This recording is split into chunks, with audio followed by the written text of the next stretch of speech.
সমন্বয় জাবেদা আমাদের ইন্টারমিডিয়েট হোক কিংবা অ্যাডমিশন লাইফে হোক খুবই গলা কাটার একটা টপিকের নাম।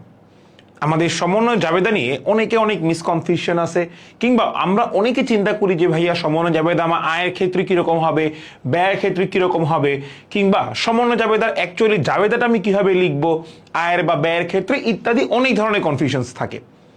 একাডেমিক লাইফে আমাদের দেখা যাচ্ছে কার্যপত্র করার সময় সমন্বয় জাবেদা খুব বড় একটা ভূমিকা পালন করে। এছাড়া এমসিকিউতেও সমন্বয় জাবেদা নিয়ে আমাদের ভ্যারিয়াস ধরনের প্রশ্ন আসে, যেগুলো আমরা একটু ঝামেলার মধ্য দিয়ে কাটাই।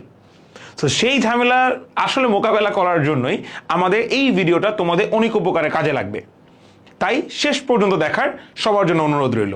তো সমন্বয় জাবেদা করার আগে ফার্স্টে আমি তোমাদেরকে জিজ্ঞাসা করি তোমাদের কি ক্ষুধা লেগেছে কিনা, কারণ আমি যখন সমন্বয় জাবেদা নিয়ে পড়াইতে যাই আমার কেন জানি প্রচন্ড লেভেলে ক্ষুধা লাগে। সো এই ক্ষুধা লাগা কনসেপ্ট থেকে আমরা আজকে বঙ্গজ বিস্কুট খাবো। সো এখন আমার প্রশ্ন হচ্ছে, বঙ্গজ বিস্কুটের কি পুরোটা কি একবারে এত ছোট ছোট অনেকগুলো একবারে খাওয়া কি সম্ভব? না।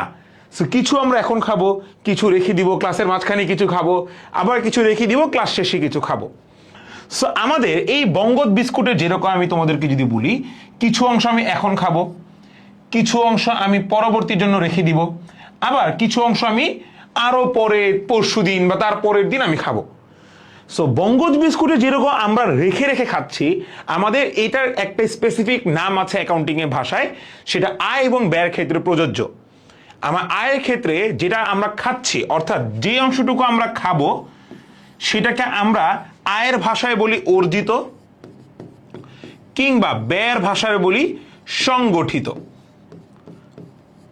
আর যেটা আমরা খাবো না, যে অংশটুকু আমি এখনো খাই নাই, ধরি নাই, কিংবা আমি পরবর্তীর জন্য রেখে দিচ্ছি, সেটা সাধারণত আমরা বিলম্বিত বলে উল্লেখ করি। বিলম্বিত বিজ্ঞাপন হতে পারে, আয় ব্যয়ের ক্ষেত্রে হয় না, বাট বিজ্ঞাপনের ক্ষেত্রে যেরকম আমরা বলি বিলম্বিত বিজ্ঞাপন।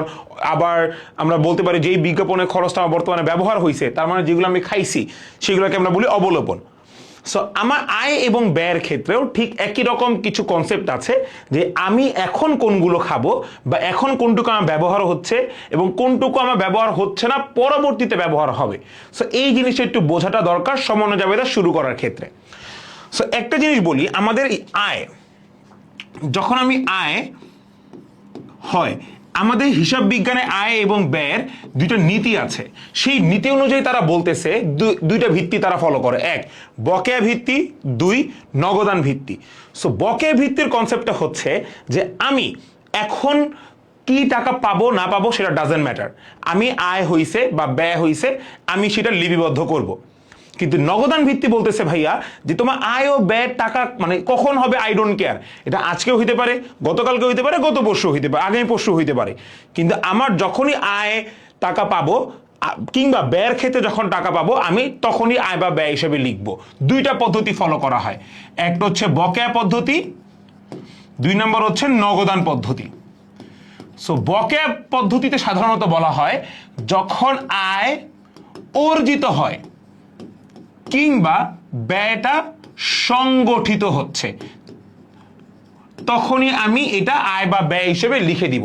তার মানে আমি এখন তাকে সেবা দিছি, আমার কি আয় হয়ে গেছে, তার কাছ থেকে টাকা পাইছি না পাই নাই সেটা আমার কাছে কোনো বড় বিষয় না, আমি তাকে সেবা দিছি, আমার এটা আয় হয়ে গেছে। সো এইটাকে আমরা বলবো হচ্ছে বকেয়া ভিত্তি অনুযায়ী তখন আমি এই টাকাটা লিপিবদ্ধ করব।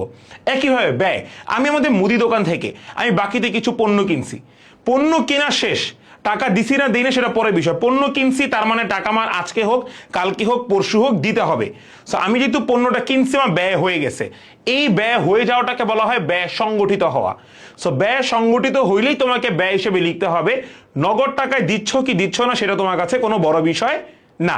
সো এই আয় অর্জিত হইলেই, ব্যয় সংগঠিত হইলেই, নগদ টাকা কোনো বড় বিষয় না, নগদ টাকা কোনো বড় বিষয় না, এই ধরনের ক্ষেত্রে আমরা বকেয়া ভিত্তি ফলো করি। আর নগদান ভিত্তির কথা হচ্ছে ভাইয়া তোমার আয় এবং ব্যয় কখন হয়েছে সেটা আমার দেখার বিষয় নাই, আমি আয় বাবদ নগদ টাকা প্রাপ্তি হয়েছে কিংবা ব্যয় বাবদ নগদ টাকা প্রদান হয়েছে আমি তখনই আয় এবং ব্যয় হিসেবে লিপিবদ্ধ করব। তার মানে নগদ টাকা প্রাপ্তি হইলেই আমি আয় হিসেবে লিখব, কিংবা নগদ টাকা প্রদান হইলেই আমি ব্যয় হিসেবে লিখব। তোমার ব্যয় কবে সংগঠিত, আয় কবে অর্জিত, সেইটা আমার কনসার্ন না। এইটা হচ্ছে নগদান ভিত্তি। এই ভিত্তিটাকে কি বলা হয়? নগদান ভিত্তি। সো এই দুইটা ভিত্তির মধ্যে আমাদের অ্যাকাউন্টিং কোন ভিত্তিটাকে সবচেয়ে বেশি গুরুত্ব দেয়? সেটা হচ্ছে বকেয়া ভিত্তিকে। কারণ তুমি নগদ টাকা আজকেও পাইতে পারো, কালকেও পাইতে পারো, ডাজন্ট ম্যাটার তোমার আয় হয়েছে বা ব্যয় হয়েছে, তুমি নগদ টাকা পাবাই, তুমি ক্যাশ টাকা হোক ব্যাংকে টাকা হোক পাবাই। কিন্তু তোমার যেই তারিখে আয় হয়েছে কিংবা যেই তারিখে ব্যয় হয়েছে ওই তারিখেই লিখতে হবে আমার আয় বা ব্যয় হয়েছে। সেইটাকে আসলে আমাদের অ্যাকাউন্টিং কি করে, আমার ফলপ্রসূ করে। সো আমরা অ্যাকাউন্টিং এ সবসময় বকেয়া ভিত্তিটাকেই ফলো করি। তার মানে আয় অর্জিত হইলেই আমি আয় হিসেবে লিখব, ব্যয় সংগঠিত হইলেই আমি ব্যয় হিসেবে লিখব। নগদ টাকা কবে পাইছি না পাই নাই, আমার নগদ টাকার সাথে বকেয়া ভিত্তিতে কোনো সম্পর্ক নাই। নগদ টাকার সাথে সম্পর্ক কোথায়? নগদান ভিত্তিতে। কিন্তু অ্যাকাউন্টিং নগদান ভিত্তিকে জাস্টিফাই করে না। সো এই দুটা ওয়ার্ড মনে রাখবা, এটা আমাদের সমন্বয় জাবেদা পুরাটা জুড়ে এই দুটা ওয়ার্ড কাজে লাগবে। একটা হচ্ছে আয় অর্জিত হওয়া, দুই ব্যয় সংগঠিত হওয়া। অর্জিত হওয়া মানে কি? কবে আমার আয় হয়েছে। সংগঠিত হওয়া মানে কি? কবে আমার ব্যয় হয়েছে। আমি টাকার সাথে নগদ প্রাপ্তির সাথে এখানে কোনো রিলেশন নাই। ওকে, এইবার আমরা আসি হচ্ছে সমন্বয় জাবেদার ক্ষেত্রে। সমন্বয় জাবেদা কি বলতেছে দেখো, আয় বা রাজস্ব হিসাব যে কালে অর্জিত হয়েছে কিংবা ব্যয় বা খরচ সমূহ যেই কালে সংগঠিত হয়েছে, উক্ত আয় বা সংগঠিত ব্যয়কে সেই হিসাবকালেই লিপিবদ্ধ করার হিসাবকাল শেষে যে জাবেদা প্রদান করা হয় তাকে সমন্বয় জাবেদা বলে। তার মানে তোমার যেই বছরে আয় হইছে কিংবা যেই বছরে ব্যয় সংগঠিত হয়েছে সেই বছরেই আমি হিসাব লিখবো, এইটাই হচ্ছে সমন্বয় জাবেদা বলতেছে। তার মানে সমন্বয় জাবেদা বলতেছে যেই হিসাবকালে আমার আয় হয়েছে বা যেই হিসাবকালে ব্যয়, 2017 সালের আয় 2017 সালেই লিখবো, টাকা 2018 সালে গিয়ে পাইলাম আমি 2018 সালে গিয়ে লিখবো, এইটা হবে না। 2017 সালের আয় 17 সালে লিখবো, 2017 সালের ব্যয় 2017 সালে লিখবো। আয় টাকা কবে হয়েছে ডাজন্ট ম্যাটার। সমন্বয় জাবেদা এটাই বলতেছে, আয়ের ক্ষেত্রে যখনই অর্জিত হবে, ব্যয়ের ক্ষেত্রে যখনই সংগঠিত হবে, আমি তখনই হিসাবকালে লিখবো। সমন্বয় দাখিলা হলো হিসাব চক্রের একটি আবশ্যিক ধাপ। সমন্বয় দাখিলা লিপিবদ্ধ করা হয় সাধারণ জাবেদায় এবং এই হিসাবকাল শেষে বা হিসাবকাল বা সময়কাল ধারণা অনুযায়ী। এইটা হচ্ছে ভাইয়া নীতিমালা, হিসাব বিজ্ঞানের নীতিমালা। তাহলে কোন নীতিমালা অনুযায়ী আমার সমন্বয় জাবেদা প্রস্তুত করা হয়? হিসাবকাল বা সময়কাল ধারণা অনুযায়ী। এবং সমন্বয় জাবেদা আমার হিসাব চক্রের একটা আবশ্যিক ধাপ। সো সমন্বয় জাবেদা নিয়ে তিনটা কথা। এক, যে হিসাবকালে আয় অর্জিত সেই হিসাবকালেই আমি আয় লিখবো, টাকা কবে পাইছি ডাজন্ট ম্যাটার। যে হিসাবকালে ব্যয় সংগঠিত সেই হিসাবকালে আমি ব্যয় লিখবো, কবে ব্যয়ের টাকা পাইছি বা টাকা দিছি ডাজন্ট ম্যাটার। এবং আমাদের সমন্বয় জাবেদা হিসাব চক্রের একটা আবশ্যিক ধাপ এবং এই সমন্বয় জাবেদা হচ্ছে আমার সাধারণ জাবেদায় লেখা হয় হিসাব বিজ্ঞানে হিসাবকাল বা সময়কাল ধারণার নীতি অনুযায়ী। সো এরপর আমাদের এই সমন্বয় জাবেদা শুরু করার আগে একটা বিষয় সম্পর্কে একটু আমাদের জানতে হবে, সেটা হচ্ছে বকেয়া আয় আর অগ্রিম ব্যয় এবং বকেয়া ব্যয় অগ্রিম আয়। ঠিক আছে ভাইয়া? সো এখানে আমার মোদ্দা কনসার্ন হচ্ছে ভাইয়া বকেয়া আর অগ্রিম নিয়ে কাজ করা। বকেয়া আর অগ্রিম। বকেয়া মানে কি? বকেয়া মানে হচ্ছে যেই বছরের টাকা আমি সেই বছর দিই নেই। 2017 সালে একটা টাকা 2017 সালে বকেয়া রাখছি, এটা 18 সালে দিব, এইটা হচ্ছে বকেয়া, টাকা না দেওয়া। আর অগ্রিম মানে কি? 2017 সালে আমি টাকাটা অগ্রিম দিয়ে রাখছি যে আমি আপনার কাছ থেকে 2018 সালের প্রোডাক্টটা নিব, মানে অগ্রিম টাকা দিয়ে রাখছি একটা। আর একটা হচ্ছে আমি টাকা এখনো দিইনি ভাই, আমি আপনার কাছ থেকে প্রোডাক্ট নিয়ে নিছি, আমি আপনাকে টাকাটা আগামী বছর দিব। এটা হচ্ছে বকেয়া আর অগ্রিমের মধ্যে পার্থক্য। তো তোমার বকেয়া আয় কি, অগ্রিম ব্যয় কি, এই সব তোমাদের এত জানা লাগবে না, এগুলো ইম্পর্টেন্ট না। জানতে হবে কি, সেটা হইতেছে যে ভাই আমাদের দেখো এই বকেয়া আয় আর অগ্রিম ব্যয় আমার কাছে এক প্রকার সম্পদ, অ্যাসেট। বকেয়া আয় আর অগ্রিম ব্যয় আমার কাছে কি এক প্রকার সম্পদ বা অ্যাসেট, আর বকেয়া ব্যয় আর অগ্রিম আয় এটা হচ্ছে আমার কাছে এক প্রকার দায় বা লায়াবিলিটিস। এখন আমি তোমাদেরকে একটা ধরন দিয়ে বুঝাই দিব কেন সম্পদ কেন দায়। মনে করো বকেয়া আয় হয়েছে, মানে আমি কাউকে সেবা দিছি, আমি সেলুনে চুল কাটি, আমি একজন নাপিত হিসেবে একজনকে চুল কেটে দিছি, আমার কিন্তু সে টাকাটা দেয় নাই, সে বলছে টাকাটা আগামীকাল দিব। আমার আয় কিন্তু হয়ে গেছে, আমি তাকে সেবা দেওয়া মাত্র মানে কি, আমি তাকে সেবা দিছি তার মানে আয় হয়ে গেছে, টাকা পাইছি না পাইনি ডাজেন্ট ম্যাটার। আমি যেহেতু তাকে সেবা দিছি, আমার যেহেতু আয় হয়ে গেছে, তার মানে টাকাটা কবে না কবে সে আমাকে অবশ্যই দিবে, তার কাছ থেকে টাকাটা আমি পাবো, এটা আমার কাছে একটা অ্যাসেট। অ্যাসেটের সংজ্ঞাটা কি হয়, সম্পদের সংজ্ঞা কি, ভবিষ্যতে কোনো আর্থিক সুবিধা পাওয়াটাই হচ্ছে আমার কাছে সম্পদ। তো আমি টাকাটা তার কাছে এখন পাই নাই চুল কাটার, সামনে পাবো, আমি প্রাপ্য হিসাব তৈরি হয়েছে আমার, তো এটা আমার কাছে এক প্রকার অ্যাসেট। অগ্রিম ব্যয়, আমি মুদি দোকান থেকে কোনো একটা পণ্য কিনবো, আমি কি করছি পণ্যটা তাকে টাকাটা অগ্রিম দিয়ে রাখছি। সো টাকাটা অগ্রিম দিয়ে রাখা মানে কি, আমি যে কোনো সময় তার কাছ থেকে পণ্যটা নিতে পারবো, তার মানে কি দাঁড়াচ্ছে, অগ্রিম যখন টাকা দিয়ে দিচ্ছি আমি তাকে, আমার অগ্রিম ব্যয় হয়ে যাচ্ছে।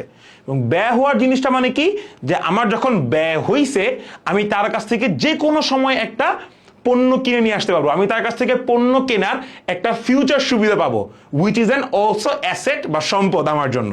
দ্যাট ইজ ওয়াই বকেয়া আয় এবং অগ্রিম ব্যয়কে আমরা সম্পদ হিসেবে রিপ্রেজেন্ট করি।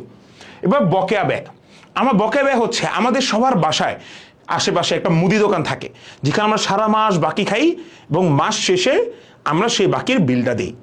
সো আমরা যখন তার কাছ থেকে পণ্য কিনবো, আমার তো ব্যয় হইতেছে, টাকা কিন্তু দেই নেই। সো তার কাছ থেকে পণ্য কিনতে কিনতে কিনতে আমার কিন্তু ব্যয় তৈরি হচ্ছে, আমি তাকে এখন টাকা দেই নাই, যেহেতু তার কাছ থেকে বাকিতে পণ্য কিনছি, ব্যয় তো হয়ে গেছে, টাকা কি এখনো দিছি, দেই নেই। পণ্য যেহেতু তার কাছ থেকে কিনছি, তাকে টাকা দিতে আমি বাধ্য, আমি তার নিকট দায়বদ্ধ তার এই ব্যয় বা এই পণ্যের টাকাটা দেওয়ার জন্য। সো এই যে তার নিকট আমি দায়বদ্ধ পণ্যের টাকাটা দেওয়ার জন্য, এই দায়বদ্ধতা থেকেই বকেয়া ব্যয় হচ্ছে আমার কাছে এক প্রকার দায়। আর অগ্রিম আয় মানে কি ভাইয়া, আমি নাপিত চুল কাটি, আমি তার কাছ থেকে অগ্রিম টাকা নিয়ে নিছি কিন্তু তার চুল কাটি নেই। সো টাকাটা নেওয়ার ফলে কি আমার অগ্রিম টাকাটা পেয়ে গেছি, তাকে কি সেবা দিছি, সেবা দেই নেই, কিন্তু যেহেতু টাকাটা আমি অগ্রিম নিয়ে নিছি, তার নিকট আমি দায়বদ্ধ সেবা দেওয়ার জন্য। সো এই যে তার নিকট দায়বদ্ধতা তৈরি হয়েছে, এটাই হচ্ছে আমার কাছে এক প্রকার দায়। তাকে যেহেতু তার কাছ থেকে টাকা নিচ্ছে, আমি তো দায়বদ্ধ, তাকে এখন সেবা দিতে হবে। সো এই দায়বদ্ধ থেকেই আমার দায় তৈরি হয়েছে। সো আমাকে এটুকু মনে রাখতে হবে, বকেয়া আয় এবং অগ্রিম ব্যয় হচ্ছে আমার কাছে সম্পদ, যে কোনো ধরনের বকেয়া ব্যয় আর অগ্রিম আয় আমার কাছে হচ্ছে দায়। ওকে,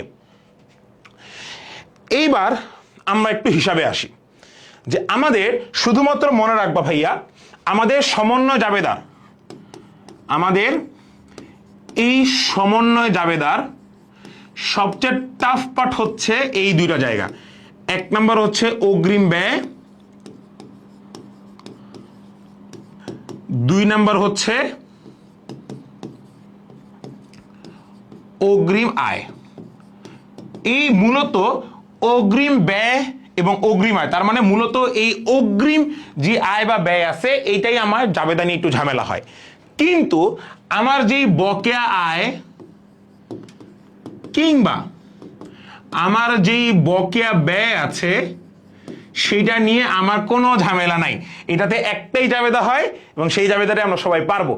কিন্তু আমার ঝামেলাটা কই হইতেছে, যখনই অগ্রিম আয় বা অগ্রিম ব্যয় নিয়ে সমন্বয় জাবেদা আমার ঝামেলা করে। সো তোমাদের এটা একটু মনোযোগ দেখতে হবে, এই জাবেদাগুলো যতটা ইজিয়েস্ট ওয়েতে তোমরা করতে পারো ইজিলি। সো এই ছকটা দেখে সবাই একটু কনফিউজ, আমি জানি যে ভাইয়া এত বড় ছক কেমনি কি বুঝলাম না, কি করলেন আপনি। সো দেখো, আমরা ফার্স্টে অগ্রিম ব্যয় বা অগ্রপ্রদত্ত ব্যয় নিয়ে কথা বলবো। অগ্রিম ব্যয়টা কি বা অগ্রপ্রদত্ত ব্যয় কি, মানে আমার ব্যয় এখনো হয় নাই কিন্তু ব্যয়ের জন্য আমি তাকে টাকা দিয়ে রাখছি। তো আমি যদি তাকে ব্যয়ের জন্য টাকা দিয়ে রাখি, তার মানে কি আমি তার কাছ থেকে ভবিষ্যতে যে কোনো সুবিধা পাবো, টাকা দিয়ে রাখছি কিন্তু তাই মানে সুবিধা পাবো, এখনো সুবিধা নেই, তার মানে কি সুবিধা পাবো। তার মানে হচ্ছে অগ্রিম ব্যয় বা অগ্রপ্রদত্ত ব্যয় হচ্ছে আমার কাছে এক প্রকার অ্যাসেট বা সম্পদ। এইটুকু আগে বোঝা লাগবে, যেহেতু আমি তাকে অগ্রিম টাকা দিয়ে দিছি কিন্তু তার কাছ থেকে এখন আমি পণ্য কিনি নেই, তার মানে কি ভবিষ্যতে আমি পণ্য কিনতে পারবো, তো ভবিষ্যতে সুবিধা পাচ্ছি, এটা আমার কাছে কি এক প্রকার সম্পদ। সো এখন এই ছকে এই গ্যাঞ্জামে পড়ে যাই, ইজি এক্সাম্পল দিয়ে আমরা আগে একটু বুঝবো। দেখো বলছে অগ্রিম বীমা প্রদান 2 বছরের জন্য, অগ্রিম বীমা প্রদান করা হয়েছে। তার মানে বীমা আমার কাছে কি, আগে আমাকে 1 বাই 1 উত্তর দাও। বীমা আমার কাছে কি, এই বীমাটা কিন্তু আমার কাছে খরচ। সো অগ্রিম বীমা প্রদান করা হয়েছে মানে অগ্রিম খরচ হয়েছে, তার মানে এইটা কি আমার কাছে এক প্রকার অ্যাসেট। এই জাবেদাটা আমার কাছে কি এক প্রকার অ্যাসেট। সো তুমি যখন দেখবা ভাইয়া যে তুমি অগ্রিম বীমা প্রদান নিয়ে কাজ করতেছো, তাহলে অগ্রিম বীমা প্রদান মানে কি, অগ্রিম টাকা প্রদান করছে বীমার জন্য। সো এটা আমার কাছে কি এক প্রকার সম্পদ। সো এই সম্পদের জন্য তোমার জাবেদা তখন দিতে হবে। সো এইটার জাবেদা হয় 2 ধরনের, মনে রাখবা। যদি সম্পদ নিয়ে কাজ করতে বলে, ইউজুয়ালি আমার দুইটা, আমি কি বলছি, সমন্বয় জাবেদার 2টা ক্ষেত্রে আমার ঝামেলা লাগে, অগ্রিম আয় আর অগ্রিম ব্যয়। সো এটা কি অগ্রিম ব্যয়। সো অগ্রিম ব্যয় আমার কাছে কি সম্পদ, অগ্রিম ব্যয় আমার কাছে কি সম্পদ। সম্পদের জন্য আমার একটা ক্রাইটেরিয়া মনে রাখতে হবে, সেটা হচ্ছে ব্যাস পদ্ধতি। কোন পদ্ধতি, ব্যাস পদ্ধতি। ব্যাস মানে হচ্ছে ব্যয় ফর ব্যয় আর স ফর সম্পদ। তার মানে এই ব্যাস পদ্ধতি, তার মানে যদি আমাকে সম্পদের জন্য জাবেদা দেওয়া থাকে, অগ্রিম ব্যয় হইছে, তাহলে আমার এটা জাবেদা 2 ধরনের হইতে পারে, 1 ব্যয় সম্পর্কিত, 2 সম্পদ সম্পর্কিত। এইবার আসো, এই ব্যয় এবং সম্পদ এই 2 সম্পর্কিত জাবেদা হইতে পারে। এবার দেখো, যদি আমি সম্পদ হিসেবে বিবেচনা করি যে ভাইয়া অগ্রিম ব্যয় আমার জন্য সম্পদ, অগ্রিম ব্যয় আমার কাছে তো অ্যাকচুয়ালি সম্পদ, আমি যদি সম্পদ হিসেবে বিবেচনা করি তাহলে আমি জাবেদা কি লিখবো বলো তো। সম্পদ হিসেবে যদি বিবেচনা করি তাহলে আমি জাবেদা লিখবো হচ্ছে, যেহেতু প্রদান করছি নগদ টাকা কমে গেছে, তার মানে হচ্ছে নগদান হিসাব ক্রেডিট 20,000। আর যেহেতু সম্পদকে নিয়ে জাবেদা করতেছি, অগ্রিম বীমা কি সম্পদ, আমি এটার 2টা জাবেদা হয়, সম্পদ সম্পর্কিত, ব্যয় সম্পর্কিত। যেহেতু আমি সম্পদ সম্পর্কিত জাবেদা দিচ্ছি, তার মানে কি সম্পদটাকে একটু বড় দেখাইতে হবে, তাহলে সম্পদ কি ডেবিট, সম্পদকে বড় করে দেখাইলেও ডেবিটই হবে। তার মানে আমি তখন অগ্রিম বীমা হিসাব ডেবিট করব, অগ্রিম বীমা হিসাব ডেবিট, এটা আমার কাছে তখন সম্পদ, এটা আমার কাছে কি তখন সম্পদ। আমি এই জাবেদা যখন যাব তখন 2 ধরনের ক্রাইটেরিয়া আসে, আবার বলতেছি সম্পদ এবং ব্যয়। আমি যদি সম্পদ ক্রাইটেরিয়া চিন্তা করি তাহলে আমি সম্পদকে সুপারভাইজ করে দেখব, বড় করে দেখব। তাহলে বড় করে দেখলে কি সম্পদটাকে ডেবিটে রাখতে হবে, তাই অগ্রিম বীমা হিসাব ডেবিট, সম্পত্তি বৃদ্ধি, নগদের হিসাব ক্রেডিট, সম্পত্তি হ্রাস 20,000। এটুকু তো বুঝতে পারছি আমরা। এইবার ব্যয় সম্পর্কিত যদি জাবেদা দিই, তার মানে এবার অগ্রিম বীমাকে আমরা ব্যয় হিসেবে চিন্তা করব। ওই যখনই আমার আসবে যে অগ্রিম বীমা প্রদান মানে কি, অগ্রিম বীমা প্রদান অগ্রিম খরচ, তার মানে কি এটা আমার কাছে সম্পদ। এই সম্পদ নিয়ে কথা বললে 2 ভাবে জাবেদা দেওয়া যায়, সম্পদ আর ব্যয়। তো সম্পদ হিসেবে জাবেদা দিয়ে দিছি, ব্যয় হিসেবে হলো জাবেদা কি দিব, ব্যয় হিসেবে হইলো ফার্স্টে তো ভাইয়া নগদ টাকা গেছে, যেহেতু প্রদান করছি নগদ টাকা তো গেছে, তাই তখন লিখবো হচ্ছে নগদান হিসাব ক্রেডিট, নগদান হিসাব ক্রেডিট 20,000 টাকা। আর যেহেতু আমি এবার ব্যয়কে নিয়ে কাজ করতেছি, তার মানে কি ব্যয়কে বড় করে দেখব। তাহলে যদি আমি অগ্রিম বীমা লিখি তাহলে তো সম্পদ হয়ে গেল, কিন্তু শুধু বীমা লিখলে কি ব্যয় হয়েছে না, তাই আমরা তখন শুধু বীমা খরচ লিখব, বীমা হিসাব ডেবিট 20,000 টাকা। এটুক কিন্তু আমরা বলি এটুককে সাধারণ জাবেদা। এই যা মাত্র করাইলাম এটা হচ্ছে সাধারণ জাবেদা, অ্যাকচুয়াল চোখের পলকে যে জাবেদা বলা যায়। সো যখন আমাকে দেখবো যে আমাকে সম্পদ সম্পর্কিত জাবেদা বলতেছে, সম্পদ সম্পর্কিত জাবেদা 2টা ভাবে দেওয়া যায়, 1 সম্পদকে নিয়ে, 2 ব্যয়কে নিয়ে। ব্যাস পদ্ধতি বলা হয়, কি পদ্ধতি, ব্যাস পদ্ধতি, ব্যয় ফর ব্যয়, ব্যয় আর স ফর সম্পদ। তাহলে যখন সম্পদকে নিয়ে কথা বলবো, সম্পদকে সুপারভাইজ করব, সম্পদকে বড় করে দেখাবো, তাই অগ্রিম বীমা আমার কাছে সম্পদ, অগ্রিম বীমা হিসাব ডেবিট, নগদান হিসাব ক্রেডিট, নগদ টাকা চলে গেছে। যখন ব্যয় হিসেবে দেখাবো তখন কি করব, ব্যয়কে বড় করে দেখাবো, তাহলে বীমা হিসাব ডেবিট, ব্যয় বৃদ্ধি, নগদ টাকা চলে গেছে, নগদান হিসাব ক্রেডিট। এটুক তো বুঝতে পারছি, ওকে। এইবার আসো সমন্বয় জাবেদায় আমরা কি লিখব। মনে রাখবা যখন সম্পদ সম্পর্কিত বলা থাকে তখন আমরা সাধারণত ইউজুয়ালি আমরা যে মানে ফর্মুলা ফলো করি সেটা হচ্ছে ব্যবহৃত অংশটুকু। কোন অংশটুকু আমরা দেখাই, ব্যবহৃত অংশটুকু দেখাই। এইবার তাহলে আমরা কথা বলবো ব্যবহৃত নিয়ে। তো সম্পদ কি বললাম মাত্র, যে সম্পদ বললে আমরা সমন্বয় জাবেদা দিব হচ্ছে ব্যবহৃত অংশের, ব্যবহৃত অংশের। আর যখন ব্যয়ের কথা বলবে তখন আমরা জাবেদা দিব হচ্ছে অব্যবহৃত অংশের। এখন ভাইয়া ব্যবহৃত অব্যবহৃত কি বলতেছেন এগুলো আজেরা, তাই না? দেখো, তোমার কাছে 5টা চকলেট আছে, তুমি এই বছরে চকলেট খেয়েছো 2টা, তাহলে তোমার ব্যবহৃত চকলেট কয়টা? 2টা। আর অব্যবহৃত চকলেট কয়টা? 3টা। এখানেও ক্ষেত্রে ঠিক সেম জিনিস। তুমি যখন সম্পদের একটা অংশ ব্যবহার করবা আর বাকি অংশ কি তুমি ব্যবহার করছো? ব্যবহার করো নাই। তো তোমাকে জাবেদা দিতে হবে 2টার জন্যই। সম্পদ পদ্ধতি তুমি যদি ফলো করো তাহলে তুমি সমন্বয় জাবেদা দিবা হচ্ছে ব্যবহৃত অংশের জন্য, তার মানে হচ্ছে ব্যয়ের জন্য তুমি জাবেদা দিবা। সো ব্যয়ের জন্য জাবেদা দিলে কি?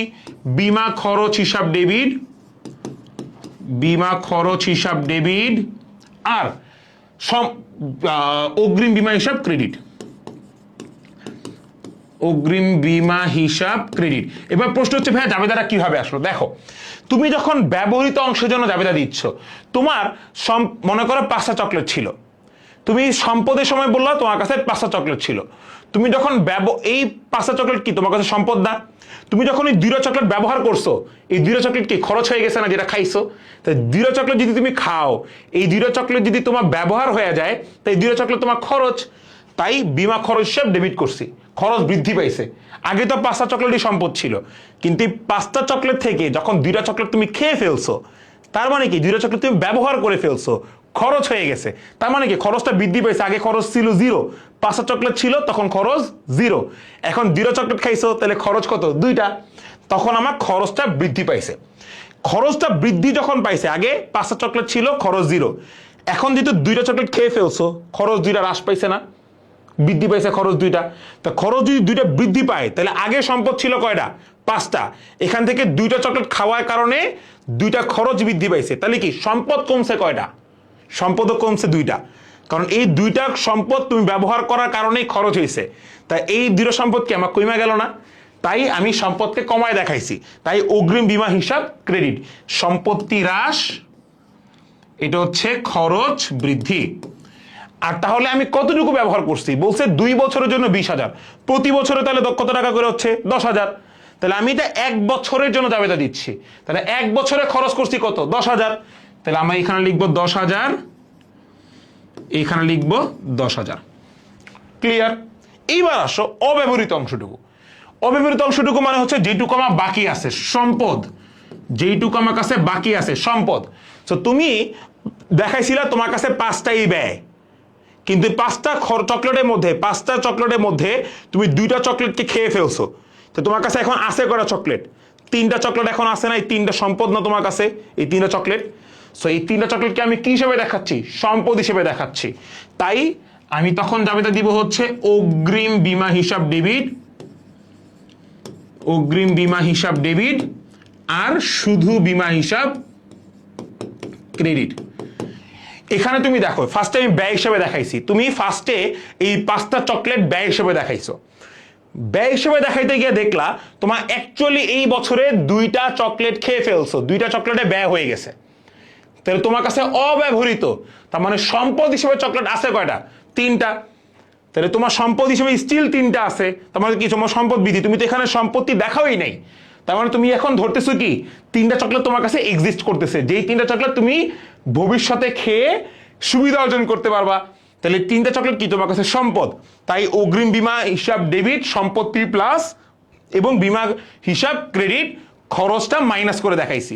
তাহলে আমার 20,000 টাকা ছিল এই বছরে অগ্রিম বীমা, তাহলে 20,000 টাকার মধ্যে আমি সম্পত্তি ব্যয় হিসেবে দেখাইছিলাম কত? 20,000ই। এই বছরে খরচ হচ্ছে কত? 10,000। তাহলে পরবর্তী বছরের জন্য যেটা আছে, যেটা অ্যাকচুয়ালি সম্পদ, পরবর্তী বছরের জন্য কয় টাকা আছে? আর বাকি 10,000 টাকা পরবর্তী বছরের জন্য আছে।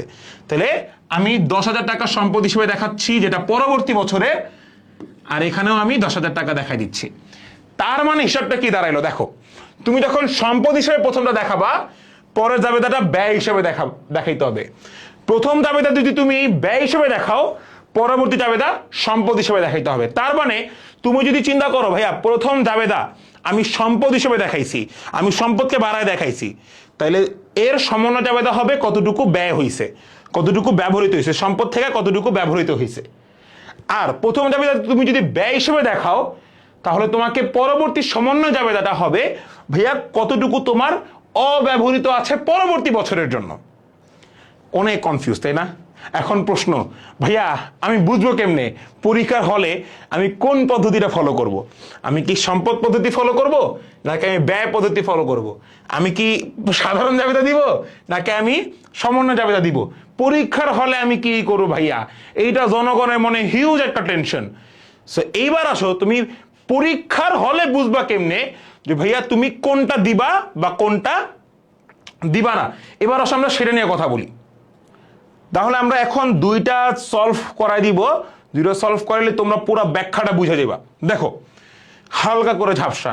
এবার এখানে আমাকে কি বলছে, আমরা জাবেদার একটু মনোযোগ দিয়ে পড়বো। লেনদেনটা বছরের শুরুতে অগ্রিম বেতনের জের ছিল 15,000 টাকা, বছর শেষে জানা যায় 3,000 টাকা পরবর্তী বছরের সাথে সম্পৃক্ত। সমন্বয় জাবেদাটা কি হবে? আমাকে একটু দেখো ভাইয়া, এইখানে এই মানে সেন্টেন্সটা তোমাকে একটু ভালো করে দেখতে হবে। এইখানে কি বলছে? এখানে বলছে তোমাকে অগ্রিম বেতন। অগ্রিম বেতন মানে কি? অগ্রিম বেতন প্রদান করছি, তার মানে কি এইটা তোমাকে সম্পদ হিসেবে দেখানো আছে। কি হিসেবে দেখানো আছে? সম্পদ হিসেবে দেখানো আছে। তো সম্পদ হিসেবে যদি তোমাকে দেখানো থাকে তাহলে তুমি সমন্বয় জাবেদা দিবা হচ্ছে ব্যয় হিসাবের জন্য। আমরা এখানে কি করছিলাম তোমরা একটু মনোযোগ দিয়ে দেখো তো। আমাদের যদি প্রাথমিক জাবেদা সম্পদ হিসেবে দেওয়া থাকে তাহলে আমি তোমার জাবেদা দিব হচ্ছে ব্যয় হিসেবের জন্য। প্রাথমিক জাবেদা যদি ব্যয় হিসেবের জন্য দেওয়া থাকে, সমন্বয় জাবেদা দিব সম্পদের জন্য। তাহলে আমার এই প্রশ্নে তোমাকে বরাবর বলা আছে অগ্রিম বেতন। অগ্রিম বেতন মানে সম্পদ, তাহলে সম্পদের জন্য বলা আছে, আমি সমন্বয় জাবেদা দিব ব্যয় হিসেবের জন্য। এইবার 2 নম্বর কোশ্চেনটা দেখো, এখানে শুধু বলা হয়েছে বেতনের জের। কি বলা হয়েছে এখানে? বেতনের জের। তাহলে শুধু বেতনের জের বলা মানে কি? শুধু বেতনের জের বলা হয়েছে। এই শুধু বেতন কি? শুধু বেতন হচ্ছে ব্যয়। তাহলে আমাকে ব্যয় হিসেবে বলা আছে, সমন্বয় জাবেদা আমি কার জন্য দিব? সম্পদের জন্য দিব। End of discussion. এবার আসো জাবেদা নিয়ে খেলাধুলা করি। অগ্রিম বেতন বলছে সম্পদ, তার মানে আমি ব্যয়ের জন্য জাবেদা দিব। সো ব্যয়ের জন্য কি বলছে? এই বছরে কতটুকু ব্যয় করছি আগে এটা জানতে হবে। অগ্রিম বেতনের জের ছিল 15,000 টাকা, বছর শেষে জানা গেল 3,000 টাকা পরবর্তী বছরের সাথে সম্পৃক্ত। তাহলে এই 3,000 টাকা যেহেতু পরবর্তী বছরের সাথে সম্পৃক্ত, এই 3,000 টাকা হচ্ছে সম্পদ। তাহলে 15,000 টাকা ছিল টোটাল, এর মধ্যে 3,000 টাকা পরবর্তী বছরের। তাহলে 3,000 টাকা পরবর্তী বছর হলে বর্তমান বছরে ব্যবহার করছি কত টাকা? 12,000 টাকা আমি বর্তমান বছরে ব্যবহার করছি, এটা ব্যয় হয়েছে 12,000 টাকা। 3,000 টাকা পরবর্তী বছর মানে কি? 3,000 টাকা সম্পদ। তাহলে 15,000 টাকা থেকে 3,000 টাকা যদি সম্পদ যায় তাহলে ব্যয় কত? 12,000 টাকা। তাহলে এবার ব্যয়ের জন্য জাবেদা দাও। ব্যয়ের জন্য কি হবে? আমার ব্যয় বৃদ্ধি পাবে, তাইলে তোমার জাবেদা হবে হচ্ছে বেতন খরচ হিসাব ডেবিট 12,000 টাকা। আর কি এই খরচ হওয়ার কারণে কি হয়েছে? সম্পত্তিটা হ্রাস পাইছে। তাহলে অগ্রিম বেতন হিসাব ক্রেডিট 12,000 টাকা। শেষ। ঠিক একইভাবে তোমাকে এখানে ব্যয়ের কথা বলা হয়েছে। আমার সমন্বয় জাবেদা কিসের জন্য দিব? সম্পদের জন্য দিব। ঠিক একইভাবে 3,000 টাকা পরবর্তী বছরের সাথে সম্পৃক্ত, মানে কি পরবর্তী বছরই মানে এটা সম্পদ। 3,000 টাকা পরবর্তী বছরের সাথে সম্পৃক্ত মানে কি এই 3,000 টাকা আমার সম্পদ। তাহলে আমি সম্পদের জন্য কি জাবেদা দিব সমন্বয়ে? তোমরাই বলো। অগ্রিম বেতন হিসাব ডেবিট। যেহেতু সম্পদের জন্য জাবেদা দিচ্ছি ভাইয়া, সম্পদকে বড় করে দেখাইতে হবে। তাহলে অগ্রিম বেতন হিসাব ডেবিট সম্পত্তি বৃদ্ধি 3,000 টাকা, আর শুধু বেতন হিসাব ক্রেডিট ওই প্লাস, কারণ ব্যয় হ্রাস পাইছে 3,000 টাকা। End of discussion. খেলাটা এখানেই শেষ। তোমাকে এই জায়গা পরে বুঝতে হবে। এই জন্যই আমি তোমাদেরকে সম্পদ আর ব্যয় পড়াইছি। তোমরা অনেকেই কনফিউজ হয়ে যেতে পারো, সম্পদ কেন পড়াইলেন, ব্যয় কেন পড়াইলেন, হুর মিয়া পড়ুম না। এই জন্যই পড়াইছি। তো তোমার যখন বেতনের জের কথা বলা থাকবে, তার মানে ব্যয় বলা আছে, সমানো জাবেদা হবে সম্পদের জন্য। এবং তোমাকে যদি অগ্রিম বেতন বলা থাকে, তার মানে তোমাকে সম্পদের কথা বলা আছে, সমানো জাবেদা হবে ব্যয়ের জন্য। সো আমরা অগ্রিম বেতন বা অগ্রিম ব্যয় এই কনসেপ্টের হিসাব শেষ। এবার আসি হচ্ছে আমার, যদি বলা হয় ভাইয়া অগ্রিম আয়, অগ্রিম ব্যয় তো শেষ, এবার যদি আমাকে বলা হয় ভাইয়া অগ্রিম আয় বা অনুপার্জিত আয়, এটার জন্য কি জাবেদা হবে? আমি তোমাকে ফার্স্টেই বলছি সমন্বয় জাবেদা ক্যাচাল করে দুটো জায়গায়, অগ্রিম আয় এবং অগ্রিম ব্যয়। সো অগ্রিম আয় বা অনুপার্জিত আয়, এটা কি আমার কাছে ফার্স্টেই বলছিলাম, অগ্রিম আয় আমার কাছে দায়, কি আমার কাছে দায়। সো এবার আসো এই দায়টাকে আমি কিভাবে সলভ করব। দেখো, অগ্রিম বেতন প্রাপ্তি, অগ্রিম টাকা পাইছি কিন্তু তাকে আমি এখনো সেবা দিইনি, ইটস আমার কাছে দায়। সো দায় নিয়ে যদি কখনো কথা আসে, তখন আমরা একটা পদ্ধতি ফলো করব, যেই পদ্ধতি নাম হচ্ছে আদা পদ্ধতি। দায় পদ্ধতি বললে কি পদ্ধতি ফলো করব? আদা পদ্ধতি। আ ফর আয়, দা ফর দায়। তাহলে আমার আয়ের মানে যদি আমাকে অগ্রিম বেতন বা দায়ের কথা বলা থাকে, সেখানে দুইটা কনসেপ্টে জাবেদা করতে হবে, একটা হচ্ছে আয় সম্পর্কিত, একটা হচ্ছে দায় সম্পর্কিত। এবার আসলে আমরা তাহলে জাবেদা করি। তাহলে ভাইয়া বলছে হচ্ছে অগ্রিম বেতন প্রাপ্তি 2000 টাকা, 20,000 টাকা 2 বছরের জন্য।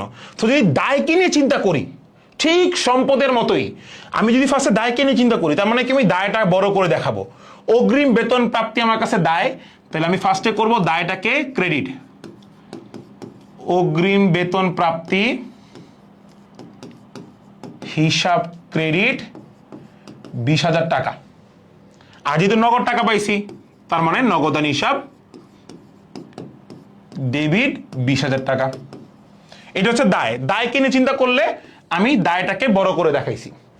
এবার আয়কে নিয়ে চিন্তা করো তুমি, আমি আয় হয়েছে, তার মানে আমি নগদ টাকা তো পাইছি, দ্যাটস ফর শিওর।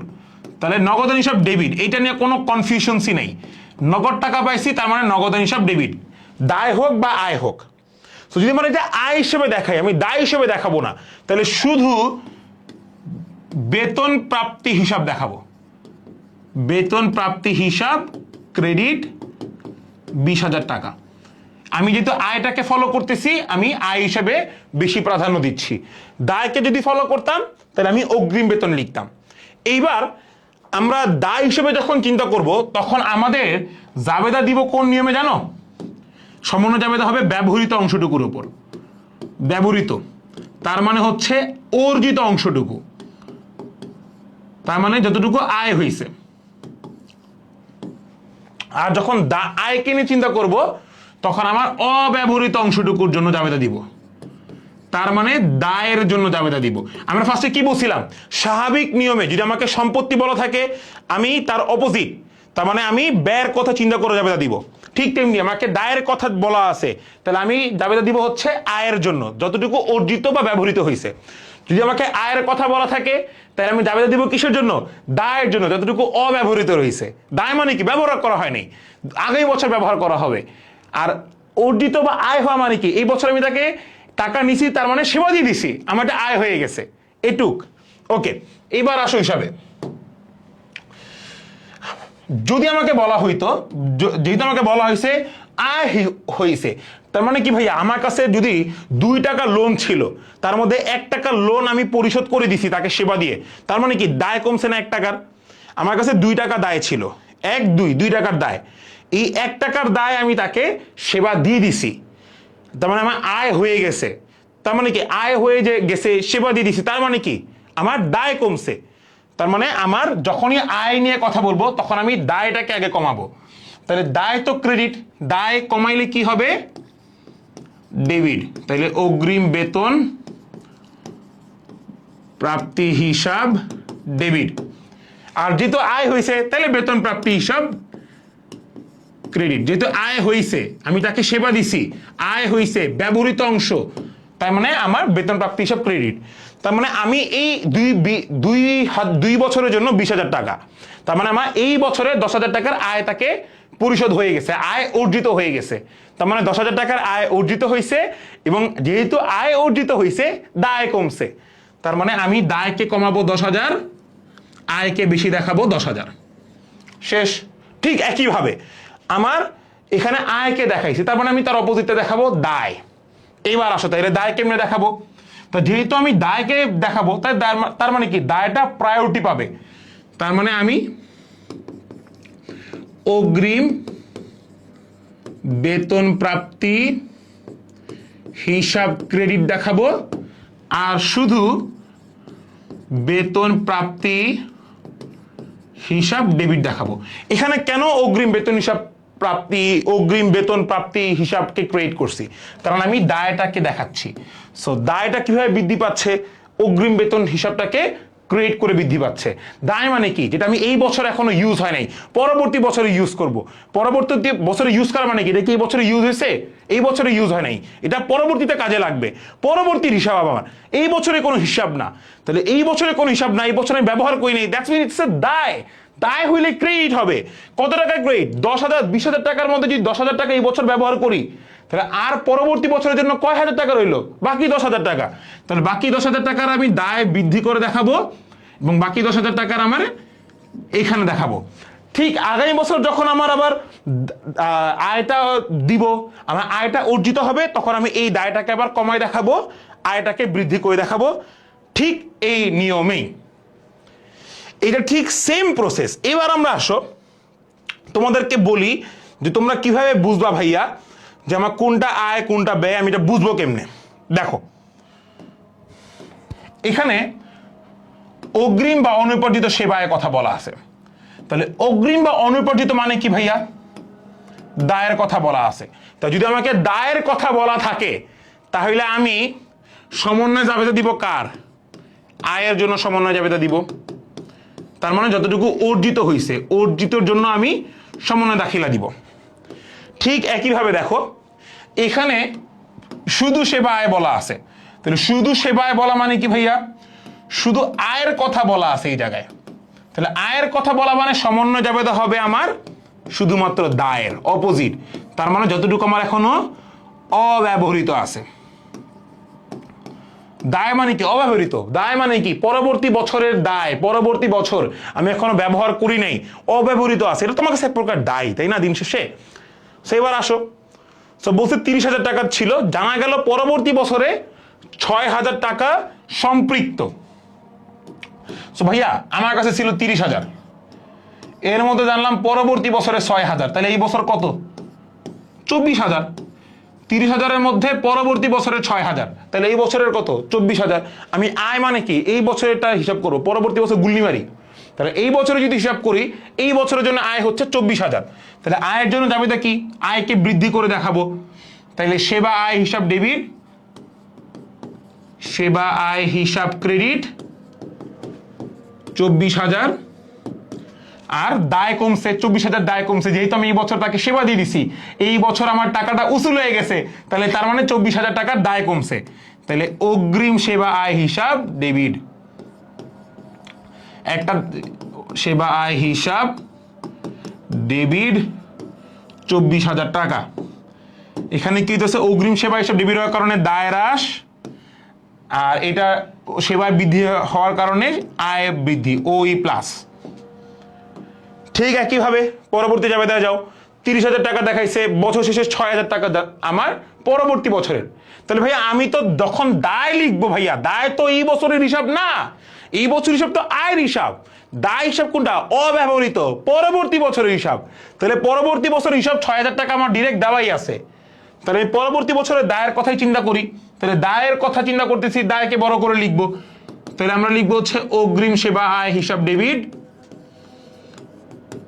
অগ্রিম সেবা আয় হিসাব ক্রেডিট, দায়কে বড় করে লিখবো কত? 6,000 টাকা। আর সেবা আয় হিসাব ডেবিট 6,000 টাকা। তাহলে আমার কি হইলো ভাইয়া? সেবা হিসাব ডেবিট হওয়ার কারণে কি হইলো? আয় হ্রাস, দায় বৃদ্ধি পাইলো। আমাকে অলওয়েজ মনে রাখতে হবে ভাইয়া, পরবর্তী বছর বললে সেটা সম্পদ, পরবর্তী বছর বললে সেটা দায়। এই বছরের কথা বললে সেটা আমার কাছে ব্যয়, এই বছরের কথা বললে সেটা আমার কাছে আয়। আয় হোক কিংবা ব্যয় হোক, আমি অলওয়েজ সেটাকে প্রাধান্য দিয়ে জাবেদা করব। আয় হইলে আয়টাকে ক্রেডিট করে রাখবো, ব্যয় হইলে ব্যয়টাকে প্রাধান্য দিয়ে ডেবিট করে রাখবো। ঠিক একইভাবে সম্পত্তি আর দায়ের ক্ষেত্রে, সম্পত্তি যদি আমার বের করতে বলা হয় তাহলে আমি সম্পত্তিকে ডেবিট পাশে রেখে প্রাধান্য দিব। যদি এখানে এরকম দায় বের করতে বলা হয় তাহলে দায়টাকে প্রাধান্য দিয়ে দায়কে ক্রেডিট পাশে আমরা দেখাবো। সো এই ইজি কনসেপ্ট তোমাদের কিন্তু শেষ আমাদের সমন্বয় জাবেদার। তার মানে আমরা সমন্বয় জাবেদা কিন্তু এখন অগ্রিম আয় ব্যয় আজকে থেকে পারবো। এবার তোমাকে মনে একটা বড় প্রশ্ন, ভাইয়া অগ্রিম আয় ব্যয় তো বুঝাইলেন, তাহলে বকেয়া আয় ব্যয় কি বাদ? না, বকেয়া আয় ব্যয় ভাইয়া বাদ না। দেখো বকেয়া আয় ব্যয়ের জিনিসটা খুবই সিম্পল ভাইয়া। বকেয়া আয় মানে কি? সম্পদ। বকেয়া ব্যয় মানে কি? দায়। সো ভাইয়া আমার যখন এই আয় বা এই ব্যয়ের কথা বলবে তখন আমাকে একটা জিনিস এই জায়গায় মাথায় রাখতে হবে যে বকেয়া যেহেতু সম্পদ, তাহলে আমি এখানে ভাইয়া বকেয়া আয়কে ডেবিট করব। সম্পদ থাকলে সম্পদকে প্রাধান্য দিব। বকেয়া আয় হিসাব ডেবিট। বকেয়া হিসাব ডেবিট মানে কি ভাইয়া? সম্পত্তি বৃদ্ধি। ঠিক একইভাবে আমাকে বলা হয়েছে বকেয়া ব্যয়। বকেয়া ব্যয় কি? দায়। তাহলে দায় মানে আমি দায়কে প্রাধান্য দিব। বকেয়া ব্যয় হিসাব ক্রেডিট। তাহলে বকেয়া ব্যয় হিসাব ক্রেডিট মানে কি ভাইয়া? আমার দায় বৃদ্ধি, এল প্লাস। তাহলে এবার প্রশ্ন হচ্ছে ভাইয়া আপনি এখানে ডেবিট করলেন, তাহলে ভাইয়া ক্রেডিট মানে আমি ক্রেডিটটা কি করব? বকেয়া আয় যদি ডেবিট হয় মনে রাখবা সংশ্লিষ্ট আয়কে আমরা ক্রেডিট করে ফেলবো। সংশ্লিষ্ট আয়কে আমরা ক্রেডিট করব। যদি বকেয়া ব্যয়কে আমরা ক্রেডিট করি আমরা সংশ্লিষ্ট ব্যয়টাকে ডেবিট করব। তার মানে একদম সিম্পল, সংশ্লিষ্ট ব্যয়টাকে ডেবিট করব। তার মানে হিসাবটা দাঁড়াচ্ছে ভাইয়া বকেয়া আয় হইল। বকেয়া আয় কি? সম্পদ। বকেয়া আয়কে আমি সম্পদ হিসেবে বসাইছি। আর আয়ের কথা বলছে আয় কি হয়? ক্রেডিট হয়। আয়কে ক্রেডিট পথে বসাইছি। বকেয়া ব্যয় কি? দায়। দায় মানে দায়কে আমি প্রাধান্য দিছি। আর এখানে ব্যয় বলছে ব্যয় কি হয়? ডেবিট হয়। ব্যয়কে ডেবিটের ঘরে বসাইছি। সো শুধুমাত্র এইটা আয় বা ব্যয়ের জন্য না, এগুলো এইভাবে আমরা সবগুলোর ক্ষেত্রে ঠিক একই প্রসেস। যেরকম তোমাকে আজকে সম্ভার সাপ্লাইজ বলা হয়, সাপ্লাইজ মানে কি? সম্পদ। তার মানে তখন আমরা এই পদ্ধতিটা ফলো করব। যেটা সম্পদের জন্য পদ্ধতি। আজকে সাপ্লাইজ যদি বলে, সম্ভার বলে, তখন আমরা এই সম্পদের পদ্ধতিটাই ফলো করব। তার মানে আজকে একটা ভিডিওতে তুমি আল্লাহর রহমতে সমন্বয় দাখিলা সম্পর্কে ইন ডিটেলস জ্ঞান পেয়ে গেছো। যেটা অ্যাডমিশনে পোলাপাইন সবচেয়ে বেশি প্যারা খায় সেটা তুমি আজকে এই ভিডিও দেখার মাধ্যমে একদম ইজিলি পাইরা গেছো। সো যে কোনো সমস্যা হবে জাস্ট ভাইয়াকে জানাবা। এরকম আরো অনেক দুর্দান্ত টপিকে আমাদের রেগুলার ক্লাস আসবে ইনশাল্লাহ। সো সবাই চোখ রাখো আমাদের পেজে।